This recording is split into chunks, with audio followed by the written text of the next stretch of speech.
ಅಗಸಲ್ರಿಗೂ ನಮಸ್ಕಾರ. So ಪಳಾರ್ Gilli ಗೆದ್ದಾಯ್ತು, trophy ಹಿಡ್ದಾಯ್ತು, 50 lakh ತನ್ನ ಜೇಬಿಗೆ ಹಾಕೊಂಡಾಯ್ತು ಗುರು. So ಸಖತ್ತಾಗಿರುವಂಥ ಒಂದು ಜರ್ನಿ ಅಂತಾನೆ ಹೇಳ್ಬೋದು. ಆ್ಯಂಡ್ ಎಕ್ಸ್ಪೆಕ್ಟೆಡ್ ಅಷ್ಟೇನೆ. ಸೊ ಏನು ಅನ್ಎಕ್ಸ್ಪೆಕ್ಟೆಡ್ ಇಲ್ಲ. ಸೊ ಬೇರೆ ಯಾರು ಕೂಡ ಏನು ಮಾಡ್ಕೊಳಕ್ಕಾಗಲಿಲ್ಲ. ಸುಮಾರು ಜನ ಹೇಳ್ತಾ ಇದ್ರು, ಸೊ ಅವ್ರು ಗೆಲ್ತಾರೆ, ಇವ್ರು ಗೆಲ್ತಾರೆ, ಸೊ ಅವ್ರದ್ದು ದುಡ್ಡು ಬಂದಿದೆ, ರಾಜಕೀಯ ಬಂದಿದೆ, ಅವ್ರದ್ದು ಯಾವುದೋ ಕರಾವಳಿ ಕಡೆಯಿಂದ ಏನೋ ಬಂದಿದೆ, ಯಾವುದು ಕೂಡ ನಡೆದಿಲ್ಲ. ಸುನಾಮಿ ಥರ ಇದ್ದಂಥ ಒಂದು ವೋಟಿಂಗಲ್ಲಿ ಸೊ ಯಾರು ಕೂಡ ಹತ್ರನೂ ಕೂಡ ಬರೋಕ್ಕಾಗಿಲ್ಲ ಅಂತ ಹೇಳ್ತೀನಿ. ಆ್ಯಂಡ್ ಕೊನೆಗೆ ಸೊ ಗಿಲ್ಲಿ ಗೆದ್ದಾಯಿತು ಸೀಸನ್ 12. ಆ್ಯಂಡ್ ಇಡೀ ಒಂದು ಬಿಗ್ ಬಾಸ್ ದ ವೀಕೆಂಡ್ ಅಂತ ಬಂದಾಗ ಸಂಡೇ ಎಪಿಸೋಡ್ ಅವನ ಹೆಗಲ ಮೇಲೇ ಇದ್ದಂಥದ್ದು. ಆ್ಯಂಡ್ ಎಷ್ಟು ಸುದೀಪ್ ಸರ್ಗೆ ಈ ಒಂದು ಸೀಸನ್ಗೆ ಕಾಂಟ್ರಿಬ್ಯೂಷನ್ ಇದೆ, ಅಷ್ಟೇ ಒಂದು ಕಾಂಟ್ರಿಬ್ಯೂಷನ್ ಗಿಲ್ಲಿದು ಕೂಡ ಇದೆ ಅಂತ ಹೇಳ್ತೀನಿ. ಜೊತೆಗೆ ಆ್ಯಂಡ್ ನಮ್ಮ ಅಶ್ವಿನಿ ಅಂತ ಬಂದಾಗಲೂ ಕೂಡ ಅಷ್ಟೇ, ಅಶ್ವಿನಿ ಮೇಡಮ್ ಸಖತ್ತಾಗಿರೋಂಥ ಒಂದು ಆಟ ಆಡಿದ್ದಾರೆ. ಬಟ್ ಇವಾಗ ಮಾತಾಡಬೇಕಾಗಿರೋಂಥದ್ದು ಗಿಲ್ಲಿ ಬಗ್ಗೆ ಗುರು. So winner Gilli. So cup already ಹಿಡ್ದಾಯ್ತು, ಟ್ರೋಫಿ ಹಿಡ್ದಾಯ್ತು. ಆ್ಯಂಡ್ ಹೊರಗಡೆ ನೋಡ್ತಾ ಇದ್ದೀರಾ ಸೊ ಯಾವ ರೇಂಜಿಗೆ ಕ್ರೇಜ್ ಇದೆ ಅಂತ. ಆ್ಯಂಡ್ ನಾಟ್ ಓನ್ಲಿ ಇವಾಗ ವಿನ್ನರ್ ಘೋಷಣೆ ಮಾಡಿದಾಗಂತಲ್ಲ, ವಿನ್ನರ್ ಘೋಷಣೆ ಮಾಡೋಕ್ಕಿಂತ ಮುಂಚೆನೂ ಮಧ್ಯಾಹ್ನದಿಂದನೇ ಆಲ್ರೆಡಿ ಕ್ರೇಜ್ ಶುರುವಾಗಿದೆ. ಕಟ್ಔಟ್ಗಳು, ಹಾಲಿನ ಅಭಿಷೇಕ, ಅಯ್ಯೋ ಈ ಥರ ನಾನು ಹಿಂದೆ ನೋಡಿಲ್ಲ, ಮುಂದೆ ನೋಡ್ತೀನಿ ಇಲ್ವೋ ಗೊತ್ತಿಲ್ಲ ನನಗೆ.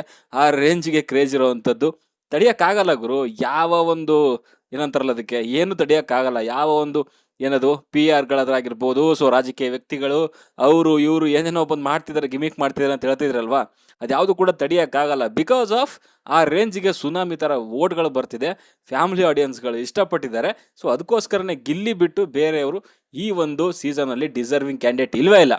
ನಾನು ಸುಮಾರು ಸೋಷಿಯಲ್ ಮೀಡಿಯಾದಲ್ಲಿ ನೋಡ್ತಾ ಇದ್ದೆ, ಸೊ ರಕ್ಷಿತಾಗೆ ಆ ಕಡೆಯಿಂದ ಓಟ್ ಬರ್ತಿದೆ ಹಾಗೆ ಹೀಗೆ ಅಂತ. ಬಟ್ ಇಲ್ಲ, ಸೊ ತುಂಬ ಅಂತರ ಅಂತ ಹೇಳ್ತಾ ಇದ್ರು, ಚಾನ್ಸೇ ಇಲ್ಲ. ಸೊ ಗಿಲ್ಲಿಗೆ ನನ್ನ ಪ್ರಕಾರ ಹತ್ರ ಬರ್ಲಿಕ್ಕೆ ಯಾರು ಕೂಡ ಸಾಧ್ಯ ಇಲ್ಲ. 37 crores ಅಂತೇನೋ ಹೇಳ್ತಿದ್ದಾರೆ. ಬಟ್ ಅದು ಮೊನ್ನೆ ಹೇಳಿರುವಂಥದ್ದು. ಇವಾಗ ಬರ್ತಿರುವಂಥ ಅಪ್ಡೇಟ್ ಏನು ಅಂತಂದರೆ 46 ಕೋಟಿ ಅನ್ನೋ ರೀತಿಯಲ್ಲಿ ಹೇಳ್ತಿದ್ದಾರೆ. ಬಟ್ ಅಫಿಷಿಯಲ್ ಆಗಿ ಇನ್ನೂ ಅನೌನ್ಸ್ ಆಗಿಲ್ಲ. ಬಟ್ ಇದೊಂದು ಗಾಳಿ ಸುದ್ದಿ ಅನ್ನೋ ಪ್ರಕಾರ ಸೊ 46 ಕೋಟಿ ವೋಟ್ಸ್ ಅದು ಗಿಲ್ಲಿಗೆ ಆ್ಯಂಡ್ ವಿನ್ನರ್ಗೆ ಬಂದಿರುವಂಥದ್ದು ಅಂತ ಹೇಳ್ತಿದ್ದಾರೆ. ಆ್ಯಂಡ್ ಇನ್ನೂ ಅಫಿಷಿಯಲ್ ಆಗಿ ಅನೌನ್ಸ್ ಮಾಡ್ತಾರೆ ಅನ್ನೋದು ಕೂಡ ನೋಡಬೇಕಾಗತ್ತೆ. ನನ್ನ ಪ್ರಕಾರ ಮಾಡ್ಬೋದು ವಿನ್ನರ್ದು ಏನಂತ, ರನ್ನರ್ದು ಮಾಡ್ತಾರೆ ಇಲ್ಲ ಅನ್ನೋಂಥದ್ದು ಡೌಟ್ ಇದೆ. ಬಟ್ ಒಂದು ಅದ್ಭುತವಾಗಿರುವಂಥ ಒಂದು ಆಟ ಗಿಲ್ಲಿ ಆಡಿದ್ದಾನೆ ಅಂತಲೇ ಹೇಳ್ತೀನಿ.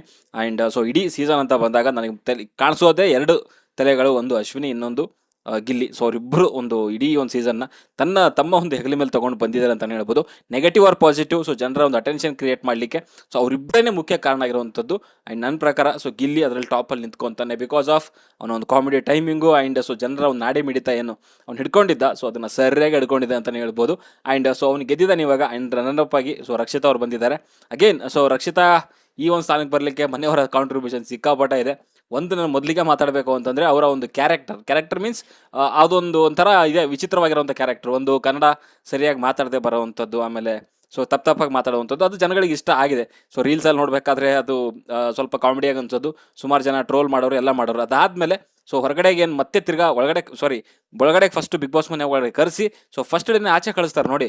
ಸೊ ಅಲ್ಲಿಂದ ಶುರು ಆಗುತ್ತೆ ಅವ್ರದ್ದು ಒಂದು ಜನರಿಂದ ಅವ್ರಿಗೆ ಸಿಕ್ಕಂಥ ಒಂದು ಅಟೆನ್ಷನ್ನು. ಸೊ ಅಲ್ಲಿ ನನಗೆಲ್ಲೋ ಸ್ವಲ್ಪ ಸಿಂಪತಿ ಆಯಿತು ಅಂತ ಅನ್ಸುತ್ತೆ. ಅಂದರೆ ಹೊರಗಡೆ ಏನಕ್ಕೆ ಕಳಿಸಿದ್ರು, ಹಾಗೇನು ಹೊರಗಡೆ ಏನಕ್ಕೆ ತೊಗೊಂಡು ಬಂದರು ಅಂತ ಬರುತ್ತೆ. ಆಮೇಲೆ ಅವಳನ್ನ ಚೆನ್ನಾಗಿ ಯೂಸ್ ಮಾಡ್ಕೊಂಡಿದ್ದಾರೆ ಕಲರ್ಸ್ ಕನ್ನಡದವರು. ಸೊ ಅದರಲ್ಲಿ ಎರಡನೇ ಮಾತೇ ಇಲ್ಲ, ಅವಳು ಕೂಡ ಅದೇ ರೀತಿಯಲ್ಲಿ ರಿಯಾಕ್ಟ್ ಮಾಡಿದ್ದಾಳೆ. ಆ್ಯಂಡ್ ಫಸ್ಟ್ 1 ವೀಕಲ್ಲಿ ಹೊರಗಡೆ ಇಟ್ಟು ಸೀಕ್ರೆಟ್ ರೂಮಲ್ಲಿ ಅಗೇನ್ ತಿರ್ಗಾ ಒಳಗಡೆ ತೊಗೊಂಡು ಹೋಗ್ತಾರೆ. ಸೊ ಅಲ್ಲಿ ಸಿಂಪತಿ ಸ್ಟಾರ್ಟ್ ಆಗುತ್ತೆ. ಆ್ಯಂಡ್ ಇವಾಗ ಒಳಗಡೆಗೆ ಏನು ಒಂದು ವಾರ ಆಡಿರ್ತಾರೆ, ಸೊ ಅವ್ರು ಹೊರಗಡೆ ಕಳಿಸಿದವ್ರಿಗೆ ಒಂದು ರಿವೆನ್ಸ್ ತಗೊಂತಾಳೆ ಅನ್ನೋ ರೀತಿಯಲ್ಲಿ ಅದೊಂದು ಈ ಹೀರೋಯಿಸಮ್ ಸಿನಿಮಾದಲ್ಲಿ ತೋರಿಸ್ತಾರಲ್ಲ, ಸೊ ಕೆಳಗಡೆಗೆ ಬಿತ್ತು ಆಮೇಲೆ ರಿಟರ್ನ್ ಹೊಡೆಯುವಂಥದ್ದು. ಸೊ ಅದಾದಮೇಲೆ ಶುರು ಆಯಿತು ಅಲ್ಲಿಂದ ಸೊ ರಕ್ಷಿತಾಗೆ ಸಪೋರ್ಟ್ ಅನ್ನೋ ರೀತಿಯಲ್ಲಿ. ಅದಾದಮೇಲೆ ಅಗೇನ್ ಶುರು ಆಗುತ್ತೆ ಗೆಜ್ಜೆ ವಿಚಾರ. ಸೊ ಅಲ್ಲಿ ನನ್ನ ಪ್ರಕಾರ ಅಶ್ವಿನಿ ಅವರು ದೊಡ್ಡ ತಪ್ಪು ಮಾಡಿದ್ರು, ಅಶ್ವಿನಿ ಆ್ಯಂಡ್ ಜಾನ್ವಿ ಅಂತ ಬಂದಾಗ. ಸೊ ಅಲ್ಲಿಂದ ಅವ್ರಿಗೆ ಇನ್ನೂ ಹೆವಿ ಒಂದು ಸಪೋರ್ಟ್ ಸಿಗೋಕ್ಕೆ ಸ್ಟಾರ್ಟ್ ಆಯಿತು. ಅದೇ ರೀತಿಯಲ್ಲಿ ಸೊ ಅಶ್ವಿನಿ ಆ್ಯಂಡ್ ಜಾನ್ವಿ ಅವರಿಗೆ ಅಷ್ಟೇ ಹೇಟ್ ಸ್ಟಾರ್ಟ್ ಆಯಿತು. ಆ್ಯಂಡ್ ತಪ್ಪು ಮಾಡ್ಕೊಂಡಿರುವಂಥದ್ದು ಅಶ್ವಿನಿ ಆ್ಯಂಡ್ ಜಾನ್ವಿ ಅಂತ ನನಗನ್ಸುತ್ತೆ. ಸೊ ಅವ್ರು ಏನಾದರೂ ಆ ರೇಂಜಿಗೆ ಇದು ಆಗಿರಲಿಲ್ಲ ಘಟನೆಗಳು ಅಂತಂದರೆ ರಕ್ಷಿತಾಗೆ ಅಷ್ಟೊಂದು ಸಪೋರ್ಟ್ ಇರ್ತಿರಲಿಲ್ಲ. ಆ್ಯಂಡ್ ಅದು ಟಿ ಶರ್ಟ್ ವಿಚಾರ ಕೂಡ ಅಷ್ಟೇ. ಸೊ ಅದು ಒಂದು ಅವರಿಗೆ ಸ್ವಲ್ಪ ಮುಂದೆ ಬರಲಿಕ್ಕೆ ಹೆಲ್ಪ್ ಆಯಿತು ಅಂತಲೇ ಹೇಳ್ಬೋದು. ಆ್ಯಂಡ್ ಅವರ ಒಂದು ಆಟ ಜೊತೆಗೆ ಅವರ ಒಂದು ಹಾವಭಾವ ನಡ್ಕೊಳ್ಳುವಂಥದ್ದು, ಸೊ ಆ ಒಂದು ವಿಚಾರ ಸೊ ಜನಗಳಿಗೆ ಅಟೆನ್ಷನ್ ಒಂದು ಕ್ರಿಯೇಟ್ ಅಂತೂ ಮಾಡಿದೆ. ಸೊ ಅದಕ್ಕೋಸ್ಕರ ಸ್ವಲ್ಪ ಜನ ಸ್ಟಾರ್ಟಿಂಗಲ್ಲಿ ಇಷ್ಟಪಟ್ಟರು. ಜೊತೆಗೆ ಗಿಲ್ಲಿ ಜೊತೆಗೆ ಇರೋದ್ರಿಂದ ಕೂಡ ಸ್ವಲ್ಪ ಜನಗಳು ಅವರಿಗೆ ಸಪೋರ್ಟ್ ಮಾಡಲಿಕ್ಕೆ ಸ್ಟಾರ್ಟ್ ಮಾಡಿದ್ರು.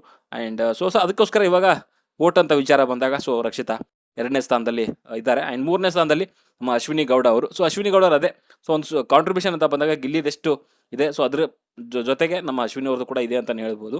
ಸೊ ಅವರು ಇವಾಗ ಸೆಕೆಂಡ್ ರನ್ನರ್ ಅಪ್ ಆಗಿದ್ದಾರೆ. ಆ್ಯಂಡ್ ಸೊ ಓಕೆ, ಏನು ಮಾಡ್ಲಿಕ್ಕಾಗಲ್ಲ. ಸೊ ಕಾಂಟ್ರಿಬ್ಯೂಷನ್ ಇದೆ, but at least second runner up ಆದ್ರೂ ಆದ್ರಲ್ಲ, ಸೊ ಅದೊಂದು ಖುಷಿ ವಿಚಾರ. ಆ್ಯಂಡ್ ಅವ್ರ ವಿಟಿ ಕೂಡ ತುಂಬ ಚೆನ್ನಾಗಿತ್ತು, ಎಲ್ಲರದ್ದು ಕೂಡ ವಿಟಿ ತುಂಬ ಚೆನ್ನಾಗಿತ್ತು, ಬಟ್ ಇನ್ನೂ ಬೆಟರ್ ಆಗಿ ಕಟ್ ಮಾಡ್ಬೋದಾಗಿತ್ತು ಅಂತ ನನಗನ್ಸುತ್ತೆ. ಒಟ್ಟಿನಲ್ಲಿ ಹೇಳಬೇಕು ಅಂತಂದರೆ, ಸೊ ಈ ಸೀಸನ್ ನೋಡ್ತಾ ಇದ್ರೆ ಓಕೆ, ಒಂದು ರೇಂಜಿಗೆ ತೊಗೊಂಡು ಬಂದಿದ್ದಾರೆ, ಬಟ್ ನನ್ನ ಪ್ರಕಾರ ಇನ್ನೂ ಒಂದು ಒಳ್ಳೆ ಕಾಂಪಿಟೇಷನ್ ಇರಬೇಕಾಗಿತ್ತು ಅಂತ ನನಗನ್ಸುತ್ತೆ. ಗಿಲ್ಲಿಗೆ ನನ್ನ ಪ್ರಕಾರ ಕಾಂಪೀಟ್ ಮಾಡಲಿಕ್ಕೆ ಯಾರು ಕೂಡ ಅಂಥ ಒಂದು ಕಂಟೆಸ್ಟೆಂಟ್ ಇರಲಿಲ್ಲ ಈ ಒಂದು ಸೀಸನಲ್ಲಿ. ಇಲ್ಲ, ಒಂದರಲ್ಲಿ ಚೆನ್ನಾಗಿದ್ರೆ ಇನ್ನೊಂದರಲ್ಲಿ ಡಮ್ಮಿ ಆಗಿರ್ತಿದ್ರು. ಸೊ ಕೆಲವು ವಿಚಾರದಲ್ಲಿ ಮೇ ಬಿ ಗಿಲ್ಲಿಗೆ ಇನ್ನೊಂದು ಒಳ್ಳೆ ಕಾಂಪಿಟೇಷನ್ ಇರೋವಂಥ ಒಂದು ಕಂಟೆಸ್ಟೆಂಟ್ ಇರಬೇಕಾಗಿತ್ತು ಅಂತ ನನಗನ್ಸುತ್ತೆ. ಬಟ್ ಅದು ಯಾರು ಕೂಡ ಮಾಡ್ಲಿಕ್ಕೆ ಆಗಲಿಲ್ಲ ಸೀಸನ್ ಒಂದು 12ರಲ್ಲಿ. ಆ್ಯಂಡ್ ಕೊನೆಗೆ ಧ್ರುವಂತ ಒಂದು ಸ್ವಲ್ಪ ಟ್ರೈ ಮಾಡ್ದ, ಬಟ್ ಆಲ್ರೆಡಿ ಟೈಮ್ ಮೀರೋಗಿತ್ತು. ಗಿಲ್ಲಿ ಆಲ್ರೆಡಿ ಎಲ್ಲರ ಮನಸ್ಸಲ್ಲಿ ಬೇರೂರು ಬಿಟ್ಟಿದ್ದ. ಸೊ ಅದನ್ನ ಅಳ್ಸಾಕಕ್ಕೆ ತುಂಬ ಕಷ್ಟ ಇತ್ತು. ಸೊ ಕೊನೆಗೆ ಸ್ವಲ್ಪ ರಕ್ಷಿತಾ ಬರ್ತಾಳೆ ಅಂತೆಲ್ಲ ಸೋಷಿಯಲ್ ಮೀಡಿಯಾದಲ್ಲಿ ಒಂದು 2 ದಿವಸದಿಂದ ಸುದ್ದಿ ಹಬ್ಬಿಸ್ತಾ ಇದ್ರು. ಸೊ ಅದು ಆಗಲಿಲ್ಲ, ಕೊನೆಗೆ ಗೆದ್ದಂಥದ್ದು ನಮ್ಮ ಗಿಲ್ಲಿ. ಓಕೆ, ಸೊ ಇದಾದ್ಮೇಲೆ ಸೊ ನಿಮ್ಮ ಅನಿಸಿಕೆ ಅಭಿಪ್ರಾಯಗಳೇನು ಆ್ಯಂಡ್ ಹೇಗಿದೆ ಸಂಭ್ರಮ? ಯಾಕಂದರೆ ನಾನು ಏನಕ್ಕೆ ಹೇಳ್ತಾ ಇದ್ದೀನಿ ಅಂತಂದರೆ, ನನ್ನ ಪ್ರಕಾರ ಇಡೀ ಒಂದು ಆಲ್ ಓವರ್ ಕರ್ನಾಟಕ, ಸೊ ಎಲ್ಲ ಒಂದು ಜಿಲ್ಲೆಗಳಲ್ಲೂ ಕೂಡ ಒಂದಾದ್ರೂ ಒಂದು ಕಟೌಟ್ ಇದ್ದೇ ಇರುತ್ತೆ. ಸೊ ಆ ರೇಂಜಿಗೆ ಆಗಿರುವಂಥದ್ದು ನಮ್ಮ ಡಿಸ್ಟಿಕಲ್ಲೂ ಕೂಡ ನನ್ನ ಪ್ರಕಾರ ನಾನು ನೋಡಿರೋದೇ ಇಲ್ಲ. ಸೊ ಬಟ್ ಅಲ್ಲೂ ಕೂಡ ಕಟೌಟ್ಗಳನ್ನು ಹಾಕಿದ್ದಾರೆ ಅಂತಂದರೆ ಸೊ ಆಶ್ಚರ್ಯ ಪಡುವಂಥದ್ದೇನೆ. ಓಕೆ, ಸೊ ಹಾಲಿನ ಅಭಿಷೇಕಗಳು ಏನೇನು ನಡೀತಿದೆ ಕಟೌಟ್ಗಳ ಬಗ್ಗೆ ಅದು ನೋಡಿದ್ರೆ ಗೊತ್ತಾಗುತ್ತೆ. ಅನ್ಬೀಟೇಬಲ್. ಓಕೆ, ಗಿಲ್ಲಿನ ವಿನ್ನರ್ ಅಂತ ಗೊತ್ತಿತ್ತು, ಜಸ್ಟ್ ಒಂದು ಅಫಿಷಿಯಲ್ ಆಗಿ ಅನೌನ್ಸ್ಮೆಂಟ್ ಬೇಕಿತ್ತು. ಆ್ಯಂಡ್ ಇವಾಗ ಶೂಟಿಂಗ್ ಕಂಪ್ಲೀಟ್ ಆಗಿದೆ. ಸೊ ಗಿಲ್ಲಿ ಅಂತ ವಿನ್ನರ್ ಗೊತ್ತಾಗಿದೆ. ಇನ್ನೇನಿದ್ರು ಕೂಡ ಹೊರಗಡೆ ಬಂದಾದ್ಮೇಲೆ ಸಂಭ್ರಮ ಸಡಗರ ಅದು ಇದ್ದಿದ್ದೇನೆ. ಆ್ಯಂಡ್ ಸೊ ನಿಮ್ಗೇನು ಅನ್ಸುತ್ತೆ ಅಂತ ಕಮೆಂಟ್ ಬಾಕ್ಸಲ್ಲಿ ತಿಳಿಸಿ. ಗಿಲ್ಲಿ ವಿನ್ ಆಗಿದ್ದಕ್ಕೆ ಎಷ್ಟು ಖುಷಿಯಾಗಿದೆ, ಯಾರು ಗೆಲ್ಲಬೇಕಾಗಿತ್ತು, ಏನು ಕತೆ ಅಂತ ಕಮೆಂಟ್ ಬಾಕ್ಸಲ್ಲಿ ತಿಳಿಸಿ. ಮತ್ತೆ